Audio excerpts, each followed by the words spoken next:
à toutes et à tous. Aujourd'hui, je voudrais vous parler d'un thème qui est le thème de la Teshuvah. Alors, le thème de la Teshuvah, c'est un thème qui, en réalité, c'est un thème qui est d'actualité toute l'année, mais de façon plus intense à cette période de l'année que nous sommes en train de vivre, puisque la période de Elul, qui précède le jour de Rosh Hashanah, est un mois propice à la Teshuvah, parce qu'on va essayer de définir cette Teshuvah. Puis il y a le jour de Rosh Hashanah, le jour du jugement, et la période entre Rosh Hashanah et Yom Kippour, donc entre, comment dire, le tribunal de grande instance et la cour d'appel, pour la révision du jugement, est appelée les 10 jours de Teshuvah. Donc, et évidemment, il y a après le jour du Yom Kippour, le jour du pardon, où Dieu pardonne nos fautes, mais à condition qu'il y ait eu au préalable une Teshuvah. Mais la question est de savoir aujourd'hui, qu'est-ce que cette Teshuvah? Quelle est la nature de cette Teshuvah? Alors, malheureusement, aujourd'hui, à cause des traductions trahison, eh bien, on a parfois en tête l'idée que Teshuvah veut dire repentir, ou que Teshuvah veut dire pénitence. C'est juste, mais c'est un petit peu limité comme façon de voir les choses, comme on va essayer de le voir. C'est d'ailleurs la grande problématique du rabbin lorsqu'il parle de Teshuvah dans une synagogue. On ne sait plus vraiment à qui il s'adresse, parce que les gens pratiquants qui se trouvent dans l'assemblée considèrent le rabbin ne peut pas me parler à moi, puisque je suis déjà pratiquant, je n'ai pas besoin de me repentir. Donc du coup, ça ne s'adresse pas à moi. Et puis, lorsqu'il y a des non-pratiquants, alors ils se disent, ça c'est pour les religieux, la Teshuvah. Moi je ne suis pas religieux, je ne suis pas pratiquant. Donc finalement, on ne sait plus à qui s'adresse ce pauvre rabbin lorsqu'il doit parler de Teshuvah. Alors, je voudrais qu'on aborde aujourd'hui cette notion de Teshuvah, mais cette fois-ci avec le prisme d'un commentaire qui est celui du Maharal de Prague. Alors, le Maharal de Prague est un des fondamentaux de la pensée juive. C'est un rabbin du XVIe siècle qui est né à Posen en Pologne et qui a été à l'origine du renouveau de la pensée juive à travers des ouvrages fantastiques d'une profondeur remarquable. Et qui a d'ailleurs une très jolie histoire, je ne sais pas si vraiment c'est le sujet, mais c'est intéressant de... Alors, ce n'est pas le sujet, mais en tout cas c'est intéressant de savoir. Le Maharal de Prague en fait a une histoire, en tout cas son mariage est tout à fait particulier. Il était promis à la fille d'un des grands nobles de la ville de Posen, Rabbi Shmuel Reich. Oui, alors en fait, il faut savoir qu'à l'époque, alors aujourd'hui, on va dire la classe, c'est de marier sa fille avec un grand médecin. Eh bien, en Pologne, au XVIe siècle, le grand prestige, c'était de pouvoir marier sa fille avec un Talmid Chacham, avec un érudit en Torah. Et Rabbi Shmuel Reich, qui était un notable, voulait marier sa fille avec le jeune Rabbi, donc Rabbi Yehuda Leib, devenu plus tard le grand Maharal de Prague. Et du coup, il décide, alors que sa fille est très jeune, sa fille Perle, de faire le shidur, c'est-à-dire de faire la rencontre entre les deux. Et puis, l'idée c'était tout simplement, alors Perle était beaucoup trop jeune, et donc du coup l'idée c'était simplement de s'engager, et il ne se marierait que des années plus tard, et donc le beau-père était censé entretenir le jeune érudit pour qu'il puisse étudier la Torah et devenir le grand maître, l'avenir de grand maître à laquelle il était promis, donc pendant toutes ces années. Et le Maharal va à la yeshiva, il va étudier pendant 3 ou 4 ans, à la date à laquelle le beau-père veut déjà organiser le mariage, mais le Maharal, Perle est encore un peu jeune, et il décide d'étudier encore pour pouvoir laisser un peu de temps au couple de mûrir un petit peu, et lui de pouvoir étudier la Torah.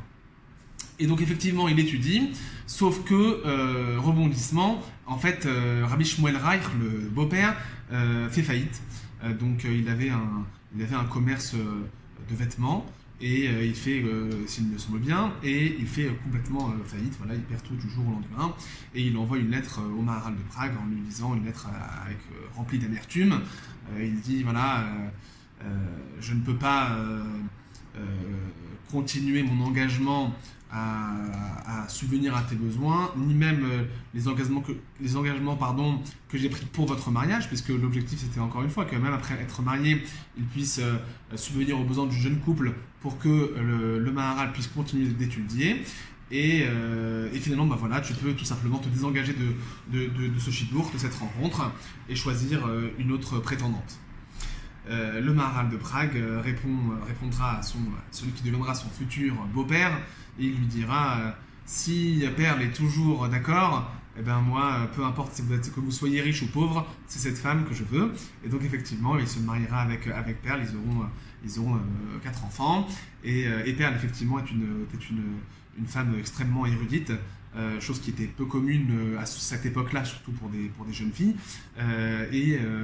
donc elle a même annoté certains ouvrages du Maharal de Prague.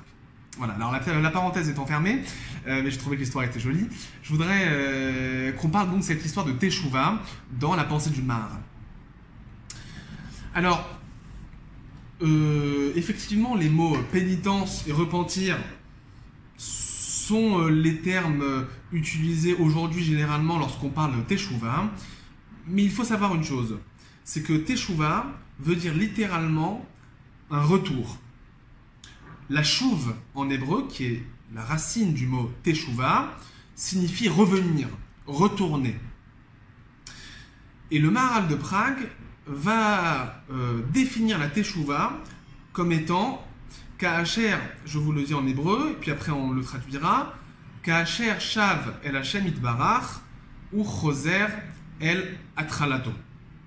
Lorsqu'un individu retourne vers Dieu, il retourne à sa source. Il retourne vers lui-même. Alors, pour essayer d'expliquer un petit peu ce que ça veut dire, en fait, tout individu, est composé de 2 entités. D'une part, le corps, d'autre part, l'âme. Le corps qui possède ses besoins, ses pulsions, ses forces, ses limites, et qui permet bien évidemment à l'individu d'exister. Et puis, de l'autre côté, il y a l'âme. L'âme, c'est l'identité profonde d'un individu. C'est ce qui fait qu'il est véritablement, et c'est ce qui le caractérise. Ce qui va créer la singularité d'une personne, c'est l'âme qui l'anime. Parce que bien évidemment, ce n'est pas le corps, n'est pas l'identité d'une personne. Si quelqu'un se fait greffer le cœur d'un autre, on ne va pas dire qu'il est devenu l'autre, parce que outre le cœur qui est un muscle qui lui permet de vivre, eh bien la vie à l'intérieur, la sensibilité d'un individu, les aspirations d'un individu, les volontés d'un individu émanent bien de l'âme, émanent bien de cette partie spirituelle qui crée la singularité et qui fait de chacun de nous un individu unique. Eh bien, en expliquant cela, le retour dont il est question, la Teshuvah dont il est question, eh bien, c'est le retour vers l'âme, c'est-à-dire le retour vers le point intérieur le plus profond qui existe à l'intérieur de chacun de nous, et qui est cette étincelle de vérité qui se trouve chez chacun. Eh bien, faire Teshuvah, c'est revenir vers l'âme. Revenir, comme le dit le Maharal de Prague, el atralato, c'est-à-dire à sa source. Revenir à ce que l'on est réellement. Alors, quand on a compris cela, eh bien, la première conséquence de cette définition, c'est tout simplement que la Teshuvah s'adresse à tout un chacun, s'adresse à tout le monde. On ne parle pas à la Teshuvah simplement aux gens non pratiquants ou aux gens pratiquants.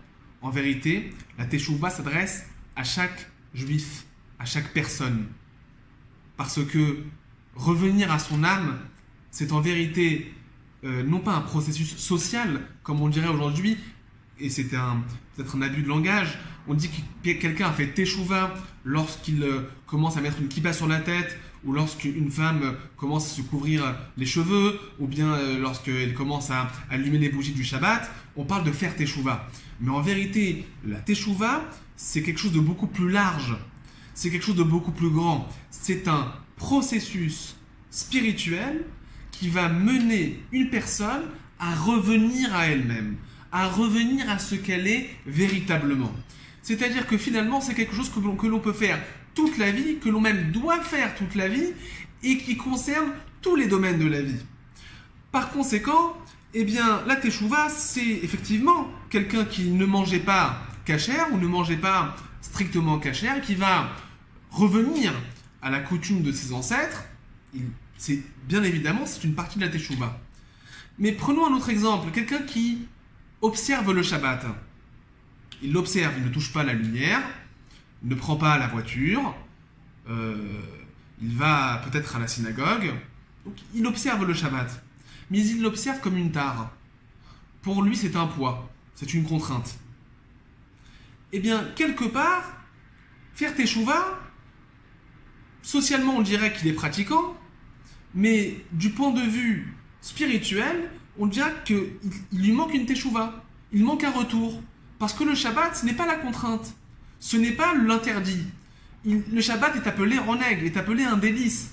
Donc si une personne le prend comme une tare, bien qu'elle l'observe, elle le pratique d'un point de vue technique, et que officiellement elle est considérée comme un individu religieux, eh bien, il lui manquera une teshuva. La teshuva, ce sera tout simplement de prendre plaisir dans son Shabbat, d'intégrer le message qu'il est en train de vivre.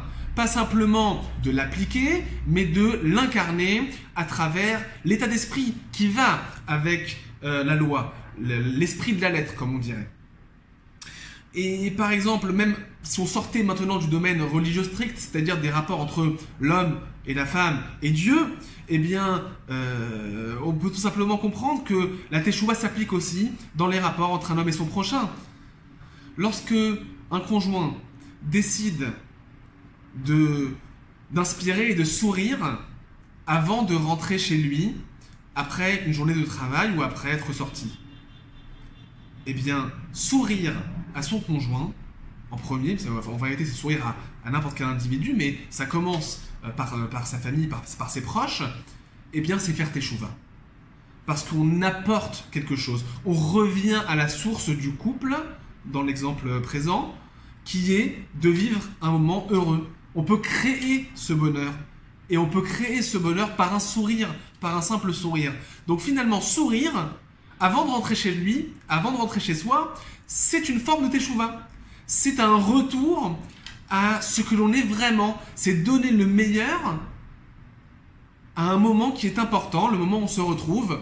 Et donc par conséquent, on redonne une impulsion à son couple, on fait teshuva. De la même manière, on peut travailler sur ses traits de caractère, travailler sur sa patience, c'est faire teshuva. Je vous raconte une histoire que j'ai vue dans un livre de développement personnel que j'ai bien aimé. C'était une femme donc en Israël qui, ça se passe à Tel Aviv, et puis elle fait ses courses avec son enfant, avec sa petite fille de 3-4 ans. Et puis, elle prend à peine 3-4 produits dans les rayons du supermarché. Et puis la petite fille qui se met à pleurer. Et la maman qui dit « Calme-toi Sharon, nous finissons les courses, calme-toi, il n'y en a pas pour longtemps. » Et elle prend les articles dont elle a besoin, sauf que la petite fille s'impatiente et elle pleure de plus belle. À cela, la maman répond et lui dira « Ne t'inquiète pas Sharon, on passe à la caisse et c'est terminé. » Et la petite fille, donc, ils arrivent à la caisse, ils font passer les produits, elle récupère donc son sachet de course, et la petite fille qui crie encore plus. Les cris s'intensifient. Et la maman, qui ne perd pas son calme, ne t'inquiète pas Sharon, calme-toi, encore quelques minutes, on arrive à la voiture et on part. La maman prend sa petite fille, range ses courses et l'installe dans la voiture, la petite fille s'arrête de pleurer. Sauf qu'il y a un spectateur de la scène, qui était dans le supermarché, et qui va voir la maman et qui lui dit « Mais vous êtes extraordinaire, comment la patience par laquelle vous avez fait preuve pour garder votre calme et pour calmer la petite Sharon, c'était vraiment fantastique. Je suis admiratif de votre comportement. Et la maman lui répond « Merci beaucoup, mais Sharon, ce n'est pas son prénom à elle, c'est mon prénom à moi. » Autrement dit, elle s'adressait à elle-même pour travailler sa patience. Travailler sa patience, ça fait partie de la Teshuvah. Puisque les traits de caractère, les midotes d'un individu, c'est le socle pour l'accomplissement des mitzvot. C'est le socle pour accomplir les commandements. Donc finalement, quelqu'un qui travaille sa patience, il travaille aussi son comportement, et il va créer une sensibilité, il revient à ce qu'il y a de meilleur en lui, il revient à son âme, et finalement, il peut exprimer ce qui fait de lui quelqu'un de si unique. C'est pour cela que, en vérité, la Teshuvah, c'est une libération. Il y a une écrivaine américaine qui disait « La conséquence du conformisme, c'est que l'on plaît à tout le monde, sauf à soi-même. » Ça veut dire que finalement, dans une société de consommation, où chacun a ses centres d'intérêt, où chacun vit aussi en fonction de ce qui plaît, en fonction de ce que l'on aime, en fonction de ce que les gens pensent, il peut parfois aliéner sa propre identité, aliéner son véritable être pour plaire, pour ne pas heurter, pour ne pas être différent. Alors encore une fois, je ne dis pas qu'il faut heurter les autres, bien évidemment, il faut prendre en compte son environnement, mais il ne faut surtout pas aliéner son identité. Et quelque part, parfois, on a tendance à acheter ses prêts-à-penser, ses idées reçues, ses façons de voir les choses qui ne sont pas forcément les nôtres. Mais pour être adapté à son environnement, pour vivre avec son temps.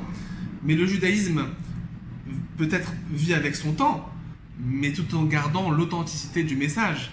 Et l'authenticité du message, c'est de la Teshuvah qu'il dépend. C'est de la capacité d'un individu à revenir à ce qu'il est vraiment. À prendre du recul et à se dire vraiment, est-ce que c'est ça que je veux? Est-ce que c'est ça mon échelle de valeur? Est-ce que c'est véritablement comme ça que je vois les choses?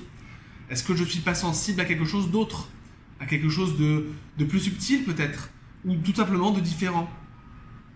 Donc la Teshuvah, c'est une libération. Une libération de son être. Et c'est ce qui fera dire au Talmud, dans le traité de Yoma, au 8e chapitre, Gedola Teshuvah, Shemekarevet et Ageoula. C'est-à-dire, grande est la Teshuvah qui fait rapprocher la délivrance. La délivrance dans le sens des temps messianiques, de la libération. Et le Maharal de Prague d'expliquer, à la lumière de l'axiome qu'il a donné, à savoir que la Teshuvah, c'est revenir à soi-même, c'est revenir à sa source, il est logique que le Talmud affirme que la Teshuvah rapproche la délivrance, parce que la Teshuvah elle-même est une libération. La Teshuvah elle-même, c'est finalement libérer l'âme de l'emprise des idées de la société pour finalement se construire son opinion propre, pour se construire une indépendance, pour revenir, non pas pour quitter la routine, pour quitter ce qui est accepté et revenir à ce que je pense vraiment, ce que je suis vraiment, mes véritables actions, mon véritable bonheur. La deuxième conséquence, ça c'est la première conséquence, c'est que la Teshuvah s'adresse à tous, à tout un chacun, peu importe son niveau de pratique, pratiquant ou moins pratiquant, peu importe homme, femme, enfant, vieillard, il s'applique à tout âge, il s'applique à tout niveau d'érudition, il s'applique à tout un chacun, parce que c'est véritablement l'idéal juif, c'est d'être quelqu'un en mouvement, d'être capable de revenir à ce qu'on est, parce que ce n'est pas évident, parce que quand on sort dans le monde dans lequel on vit, parce qu'on dans le monde du travail, et puis on est pris par le temps, et puis on est emporté par un flux d'informations dont on est inondé tous les jours, l'idéal juif, c'est d'être capable de parfois faire une pause et de revenir à son âme de faire Teshuvah. Et la période de Elul et de Rosh Hashanah, et qui va dans laquelle nous nous trouvons, eh bien, elle est véritablement un intense retour, une intense redécouverte du bonheur que c'est d'être soi-même. Il y a une deuxième conséquence quand on parle de Teshuvah et de retour. Lorsqu'on définit la Teshuvah comme un retour, eh bien on considère qu'on est la bonne personne, comment dire, le positif se trouve déjà à l'intérieur. C'est-à-dire que contrairement à l'avis de certains philosophes qui diraient que l'homme est mauvais et qu'il doit s'améliorer par le biais de la société ou par la morale, eh bien, dans la Torah, l'homme est bon. Et s'il s'éloigne de cet équilibre, de ce qu'il y a de plus pur dans son fort intérieur par les événements de la vie, eh bien il lui suffit de revenir à ce qu'il est. En d'autres termes, on ne demande pas à quelqu'un, voilà, tu n'es pas quelqu'un de bien, mais si tu fais Teshuvah, tu deviendras quelqu'un de meilleur, tu deviendras quelqu'un d'autre. Pas du tout, pas du tout, pas du tout. Tu es quelqu'un de bien, tu as une âme qui est pure. Comme c'est ce qu'on dit dans le texte de la prière, l'âme que tu m'as donnée est pure lorsqu'on s'adresse à Dieu. Donc la pureté se trouve déjà à l'intérieur. Il suffit d'aller la chercher. Il suffit d'y revenir. Il suffit de retourner à sa source. Donc la Teshuvah n'est pas devenir quelqu'un d'autre qui serait meilleur, mais plutôt de redevenir soi-même, d'incarner ce que l'on est réellement, de vivre la vie qui est la nôtre et qui exprime le plus son âme, c'est-à-dire le caractère unique de sa personne, ce qu'il y a de meilleur en nous et ce qui fait de nous une personne irremplaçable. Alors une fois qu'on a vu ces deux notions, on peut peut-être aborder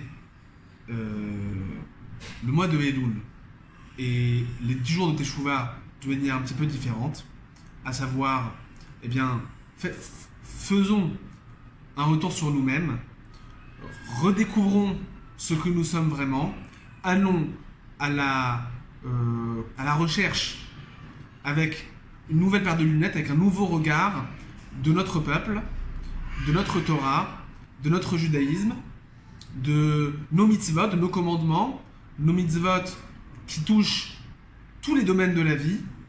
Être capable de revenir sur ce que l'on est, c'est effectivement ça, faire Teshuvah. Alors je ne peux que vous souhaiter que nous puissions tous ensemble revenir à ce que l'on est, redécouvrir ce que l'on est, et effectivement libérer cette âme qui se trouve à l'intérieur, qui s'exprime, ça c'est certain, mais dont on voudrait qu'elle s'exprime encore plus, encore mieux, qu'elle puisse rayonner et apporter sa lumière partout où nous nous trouvons. Bonne journée.